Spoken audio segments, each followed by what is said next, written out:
तो पिछली बार सोने की चिड़िया लाने के लिए मावेश मुझे हमुनात्र जाने को बोलता है और उसकी बात मान के मैं वहाँ पे पहुँच भी जाता हूँ। पर वहाँ पहुँचने के बाद मुझे पता चलता है कि ये तो एक मुर्दों का शहर है और अब काफी सारे मुर्दे मेरी तरफ ही आ रहे थे।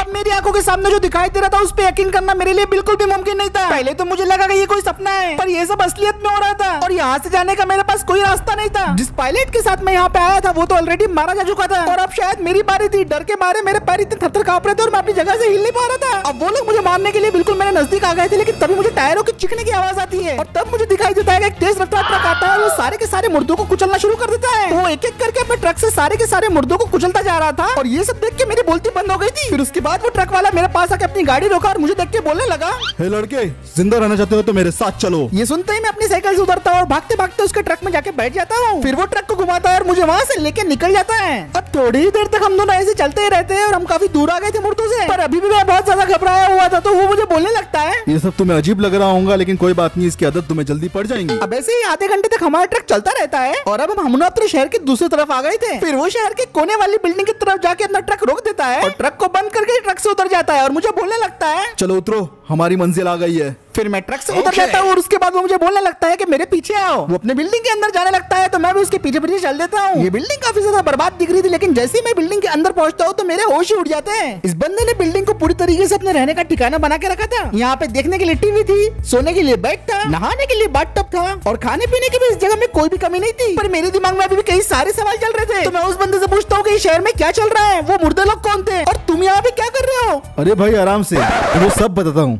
अब रात बहुत हो गई थी, हमने खाना वगैरह खा लिया था और उसके बाद वो बंदा मुझे बताने लगा कि आखिर में इस जगह के साथ क्या हुआ था। दरअसल भाई ये शहर पहले ऐसा नहीं था, हमुनात्र एक अच्छी जगह हुआ करती थी। मैं यहाँ पे दोस्तों के साथ टूर मनाने आया था, तभी अचानक से न्यूज में दिखाने लगे कि केमिकल की वजह से लोगों का दिमाग घूम जा रहा है। ये सब सुन के मैंने पूछा कि फिर क्या हुआ? हमने सारी चीजों पे ध्यान नहीं दिया, पर धीरे धीरे वो केमिकल सिटी में फैलता रहा और उस केमिकल की वजह से सब लोगों की दिमाग मुर्दा हो गए। धीरे धीरे करके वो मुर्दे एक दूसरे को खाने लगे और महामारी बढ़ती गई और अब इस शहर में सिर्फ मुर्दे बचे, मेरे दोस्त भी मारे गए। इस शहर की कहानी सुनने से मुझे बहुत ज्यादा दुख हो रहा था। पिछले 6 महीनों से मैं यहीं पे पड़ा हुआ हूँ और अपनी किसी तरह जिंदगी गुजार रहा हूँ। मैं उससे बोलता हूँ कि यहाँ से बाहर निकलने का कोई तरीका नहीं है क्या? मेरी ये बात सुन के वो जोर जोर से हंसने लगता है और मुझे बोलता है, भाई निकलने का कोई रास्ता नहीं है, ना प्लेन ना ट्रेन, कुछ भी नहीं। वैसे भी बहुत रात हो चुकी है, चुपचाप से सो जा, हमें वो बाहर वाले मुर्दों का ध्यान आकर्षित नहीं करना। Good night. और इतना बोल के वो बंदा सोने के लिए चल जाता है। वो तो आराम से मस्त सोने लग गया था, लेकिन मुझे बिल्कुल भी नींद नहीं आ रही थी। मैं अपनी सारी जिंदगी ऐसे शहर में नहीं गुजारने वाला था। मुझे किसी भी तरह यहाँ से बाहर निकलना था, तो मैं इसके लिए एक प्लान बनाता हूँ। मैं अपना लैपटॉप यहाँ पे लेके आया था, तो इसलिए मैं यहाँ पे अपनी रिसर्च करना शुरू कर देता हूँ। इस बार मेरे प्लान में शामिल होने वाली थी एक उड़ने वाली चीज जो मुझे यहाँ से निकालने के लिए मदद करने वाली थी। मैंने एरोप्लेन के इंजन के ऊपर रात भर रिसर्च करी, काफी सारे फॉर्मूले सॉल्व किए और ये सारा काम जब मैं कर रहा था तो मुझे रात भर मुर्दों की आवाजें बाहर से आ रही थी। अब रात भर ऐसी मेरी रिसर्च चलती रहती है और अब सुबह हो गई थी। मेरा काम अभी तक चालू था और अभी वो बंदा भी उठ गया था। वो मुझसे बोलने लगता है कि भाई तू क्या कर रहा है, रात भर तू जाग रहा था? मैं उसके जवाब में बोलता हूँ कि मैं यहाँ से अपने बाहर निकलने का प्लान बना रहा था। और फिर मैं उससे बोलता हूँ कि क्या यहाँ पे कोई जंक यार्ड है? तो वो बोलता है,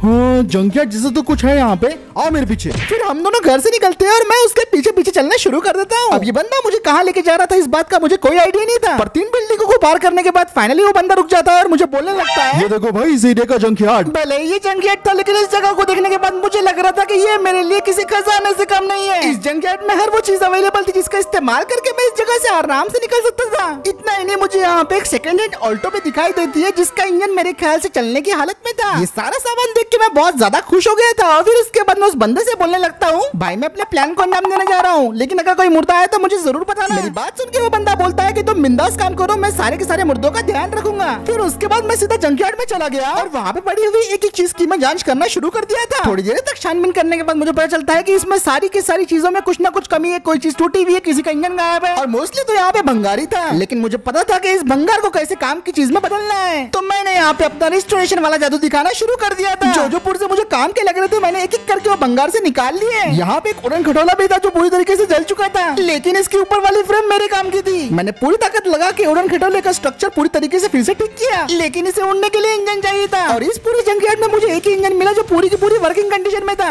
और वो था ऑल्टो 800 का इंजन। अब भले ये वर्किंग कंडीशन में था, लेकिन काफी दिनों से बंद रहने की वजह से इंजन जाम हो गया था तो मैंने इसे फिर से फिक्स किया और फिर उसके बाद मैं गाड़ी के अंदर बैठा, उसे स्टार्ट किया और एक टेस्ट ड्राइव लेने के लिए उसके निकल पड़ा। मैंने लगभग 10 मिनट तक इस गाड़ी को चला के देखा। इंजन काफी अच्छा परफॉर्म कर रहा था, कोई नॉइस वगैरह भी नहीं आ रही थी, तो मुझे लगा कि ये मेरे काम के लिए एक बढ़िया इंजन है। मैंने सोचा कि इसका इंजन निकाल के उड़न खटोले में फिट कर दूं, लेकिन इस ऑल्टो को देख के मुझे अपने ऑल्टो की याद आ रही थी और मैं इस ऑल्टो को यहाँ पे छोड़ना नहीं चाहता था। तो मेरे दिमाग में आता है एक विचित्र प्लान। मैं वेल्डिंग के जरिए उड़न खटोले और ऑल्टो को एक साथ जोड़ देता हूँ। मैं जो बना रहा था वो थी बेसिकली एक उड़ने वाली ऑल्टो।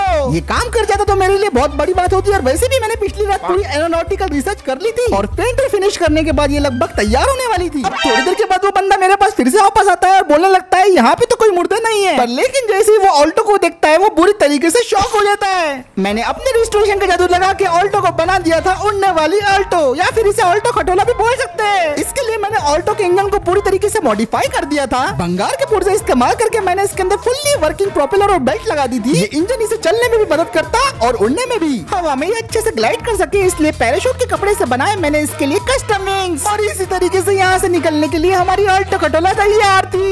फिर उसके बाद मैं गाड़ी सुधारता हूँ और उस बंदे के पास जाके बोलता हूँ कि अब यहाँ से चलने का टाइम आ गया है। तो वो बंदा देख के बुरी तरीके से घबरा जाता है और बोलता है कि पागल है क्या, ये नहीं उड़ने वाली। मैं उससे बोलता हूँ कि भाई ये पक्का उड़ेगी। नहीं उड़ेंगी। उड़ेंगी नहीं उड़ेंगी। उड़ेंगी बोल रहा हूँ तो उड़ेंगी। अबे तू पागल है क्या, ये नहीं उड़ने वाली। नहीं उड़ने वालेंगी। और जब हम दोनों ये बहस कर ही रहते तभी हमें इतने में मुर्दों की आवाज आने लगती है और फिर उसके बाद वो बंदा मुझे बोलने लगता है भाई मेरे ख्याल से अब यहाँ से अभी निकलना ही ठीक रहेगा। ये आवाजें सुनने के बाद मैं उसे बोलता हूँ कि चलो जल्दी करो, गाड़ी के अंदर बैठ जाओ। वो बंदा तो गाड़ी में आने से घबरा रहा था, लेकिन वहाँ पे मुर्दों की आवाजें बढ़ती जा रही थी, इसकी वजह से उसके पास कोई चॉइस नहीं थी, वो भी गाड़ी में बैठ जाता है। फिर मैं अपनी ऑल्टो को लेके खाली रोड की तरफ निकल पड़ता हूँ जहाँ से हम थोड़ी देर में टेक ऑफ करने वाले थे। वो बंदा तो अभी भी काफी घबराया हुआ था, मुर्दों से ज्यादा डर तो उसे ऑल्टो खटोले से लग रहा था। और फाइनली अब हम खाली रोड पे आ गए थे और अब बारी थी हमारी ऑल्टो को टेस्ट करने की। इसके सक्सेस होने के चांसेस तो बहुत कम थे, पर यहाँ पे जान पे बंद आई थी तो मैं अपनी गाड़ी का इंजन स्टार्ट कर देता हूँ और ऑल्टो के पीछे लगा हुआ प्रोपेलर घूमना स्टार्ट कर देता है। सब कुछ सही चल रहा था तो मैं गाड़ी का एक्सेलरेटर फाइनली दबा देता हूँ और उसके बाद हमारी गाड़ी धीरे धीरे करके आगे बढ़ना शुरू होती है। अब ऑल्टो इस खाली रोड पे चली जा रही थी और इसके बाद इसने धीरे धीरे स्पीड गेन करना शुरू कर दिया था। और फिर जब मैंने डैशबोर्ड पे सब सही देखा तो उसके बाद मैंने आखिरकार गाड़ी का टेक ऑफ का बटन दबा ही दिया। बटन दबाते ही वो हुआ जो हर किसी को नामुमकिन लग रहा था। फाइनली ऑल्टो धीरे धीरे धीरे करके हवा में उड़ने लगी थी। पहले पड़ाव में इसे टेक ऑफ करने में थोड़ी दिक्कत तो हुई, थोड़ी अनस्टेबल लग रही थी ये हवाओं की वजह से, लेकिन धीरे धीरे करके मैंने इस गाड़ी को संभाला और फाइनली ऑल्टो हवा में स्टेबल उड़ रही थी। भाई ये क्या है भाई? मेरे बाजू वाला बंदा तो अपनी आंखों में यकीन नहीं कर रहा था कि ऑल्टो को मैंने फाइनली हवा में उड़ा ही दिया था। और फाइनली हम हमुनात्र शहर की सीमाओं से बाहर आ गए थे। अब उस मुर्दों की नगरी को मैं टाटा बाय बाय कर देता हूँ और मैं यहाँ पे कभी नहीं आने वाला। ये एक्सपीरियंस मेरे लिए काफी जानलेवा था, लेकिन हमुनात्र से फाइनली मैंने मावेश के लिए सोने की चिड़िया तो लेके आ ही गया था। और फिर हम अपने ऑल्टो खटोले से निकल पड़ते हैं अपने घर की तरफ। अब 4 घंटे ड्राइव करने के बाद आखिरकार मौसम फिर से पहले जैसा हो गया था और वो डरावने मौसम से छुटकारा मिला और अब थोड़ी दूर मुझे अपना शहर भी नजर आने लग गया था। वो देख के मेरी आंखों में आंसू आ गए थे भाई, क्योंकि मैंने हमुनात्र पे जो देखा था वो देख के तो मुझे अपना शहर बहुत प्यारा लग रहा था। और अब बारी थी हमारे ऑल्टो को लैंड करवाने की। मुझे काफी संभल के इसे लैंड करवाना था, क्योंकि अगर कोई भी गलती होती तो हम सीधा क्रैश कर जाते। मैं बड़ी मुश्किल से इसके लीवर खींचता हूँ और फाइनली मैं अपनी ऑल्टो को सक्सेसफुली एयरपोर्ट पे लैंड करवा देता हूँ। मैंने लैंड तो सक्सेसफुली करवा दिया था, लेकिन इससे पहले कि एयरपोर्ट सिक्योरिटी वाले मुझे पकड़ने के लिए आ जाते हैं, मैं फिर से अपनी ऑटो को स्टार्ट करता हूँ और वहाँ से निकल पड़ता हूँ। अब ये गाड़ी की अच्छी बात तो क्या थी कि जमीन पे भी चल सकती थी और हवा में भी उड़ सकती थी। तो ऐसे ही हम उस बंदे के घर की तरफ चल देते हैं, क्योंकि उसे भी मुझे घर पे छोड़ना था। मैं उस बंदे को उसके घर छोड़ देता हूँ और वो बंदा मुझे बोलने लगता है, यार मुझे तो अभी भी यकीन नहीं हो रहा, ऑल्टो भी उड़ सकती है, सोचा नहीं था। अब मैं उससे और बात करना चाहता था, लेकिन मैं उसे शुक्रिया बोलता हूँ और वहाँ से निकल पड़ता हूँ, क्योंकि मुझे जाना था मावेश के पास। अब मैं ड्राइव करके सीधा मावेश की बताई हुई जगह पे पहुंच जाता हूँ, जहाँ मावेश ने मुझे मिलने के लिए बुलाया था। यही वही जगह थी जहाँ पे स्टोरेज वॉर्स हुए थे और यहीं से मेरा और मावेश का सिलसिला शुरू हो गया था। फिर मैं वहाँ पे जगह जगह जाके मावेश को ढूंढने लगता हूँ, लेकिन मावेश मुझे कहीं नहीं दिखाई देता। लेकिन फाइनली मुझे एक जगह पे उसके पंटर लोग की 2 स्कॉर्पियो खड़ी हुई दिखाई देती है। फिर मैं गाड़ी सुधर के उनके पास जाने लगता हूँ। मावेश तो मुझे कहीं दिखाई नहीं दे रहा था, लेकिन उसके पंटर लोग जरूर थे। मावेश का एक पंटर मुझसे बोलने लगता है, अबे ये क्या खटारा लेके आया है?